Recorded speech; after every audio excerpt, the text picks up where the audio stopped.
जम्मू कश्मीर विधानसभा में सोमवार को जबरदस्त हंगामा देखने को मिला। वक्फ कानून को लेकर पेश किए गए स्थगन प्रस्ताव पर बीजेपी और सत्ताधारी दल के विधायक आपस में भिड़ गए, जिससे विधानसभा में बवाल की स्थिति पैदा हो गई।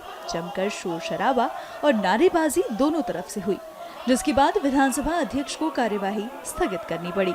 बीजेपी बनाम सभी दल आपस में भिड़ गए हैं। चाहे हिंदू हो, मुसलमान हो, सिख हो, ईसाई हो, मजहब सबसे ऊपर होता है। उसके लिए प्राइवेट है मजहब, लेकिन उसके लिए सबसे अहम है। तो ये हमारे मजहब में जो गवर्नमेंट ने मुदाखलत किया है, जिन लोगों के लिए ये कानून बनाया गया है वही लोग कहते हैं कि हमें कानून नहीं चाहिए। तो हमें नहीं लगता है कि ये कानून मुसलमानों के हित में बनाया गया। ये कानून इसलिए बनाया गया ताकि वोट बटोरे जाए, ताकि दो धर्मों को आपस में लड़ाया जाए। तो हम इस तब तक हाउस चलने नहीं देंगे जब तक एडजॉर्न करके इस पे बहस होगी। 9 मेंबरान ने जो है एडजॉर्नमेंट मोशन जो है सबमिट की थी, उसमें मैं भी एक मेंबर हूं। हमने एडजॉर्नमेंट मोशन की थी कि आज जो हाउस की कार्रवाई है उसको जो है उसको एडजॉर्न किया जाए, उसको जो है मौखर किया जाए और आज जो है वक्फ का जो कानून बना उस पर बहस हो। लेकिन अनफॉर्चुनेटली जो हमारी एडजॉर्नमेंट मोशन थी उनको एक्सेप्ट नहीं किया गया और हमें जो है अपनी बात रखने का जो है मौका नहीं दिया गया। जो हम चाहते थे कि एक बहस हो, एक डिटेल्ड एक कम्प्रिहेंसिव बहस हो, और हम चाहते थे कि कम से कम हाउस के थ्रू जो है on floor of the house जो है हम अपनी राय दें और अपनी नाराजगी का इजहार करें। लेकिन अनफॉर्चुनेटली ऐसा नहीं हुआ और इस वक्त जो है आपने देखा होगा इस सदन की कार्रवाई जो है वो मौखर की गई। आपको ये लगता है कि जम्मू कश्मीर की असेंबली का विषय है ये डिस्कस करना? ये बिल पास हो चुका है, इस बात पे तो डिस्कशंस का सवाल ही नहीं होता। इनकी एटीएम मशीनें बंद हो गई, इनके अपने घर चलने बंद हो गए वक्फ के नाम पे।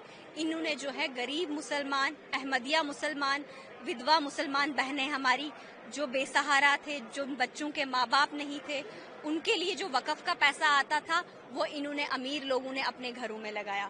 वक्फ के नाम पे जो लूट मचाई हुई थी, जो कि सर्चर कमेटी की रिपोर्ट बताती है कि 1200 करोड़ जो एनुअल इनकम जनरेट होनी थी वो सिमट के रह गई 163 से लेकर 167 करोड़ तक। आप मुझे बताइए बाकी का पैसा कहाँ गया? वो गरीब मुसलमानों का पैसा लूटा, जो इन्होंने लूटा है वो पैसे पे नजर रखी जाए, उस पैसे को गरीब लोगों तक पहुंचाया जाए। इसीलिए वक्फ बिल जो है उसमें जो है वो पास किया है। अभी जो अमेंडमेंट है वो या पास हुआ है वो इसलिए हुआ। लेकिन इन्होंने हमेशा से जनता को गुमराह किया है, आज भी ये जनता को गुमराह कर रहे हैं असेंबली के माध्यम से, जबकि ये जम्मू कश्मीर की असेंबली का विषय ही नहीं है। तो यहाँ पे डिस्कस करने का सवाल ही पैदा नहीं होता। जहाँ तक मेरा अपना डिस्कशन तो अलाउ करनी चाहिए। डिस्कशन में क्या है, आप हमारा माने ना वो अलग बात है, लेकिन डिस्कशन में तो कोई और ये सब जुडिस नहीं है। To the best of my knowledge जो सुप्रीम कोर्ट गए हैं अभी तो वो पिटीशन एडमिट ही नहीं हुई है। So why should they not allow? जब आपके किसी अपने पर्सनल मजहबी मामले में कोई हस्तक्षेप करता है, हम पुरअमन विरोध करेंगे, जो भी संभव होगा वो करेंगे। और हम देशवासियों को बताना चाहते हैं कि ये कबूल नहीं है, ये सही नहीं है, इसका हम विरोध करते हैं। आपको बता दें कि वक्फ बिल दोनों सदनों में पास हो गया, जिसके बाद इसे राष्ट्रपति द्रौपदी मुर्मू की मंजूरी मिली और अब ये कानून बन गया है। लेकिन विपक्ष का विरोध अब भी जारी है।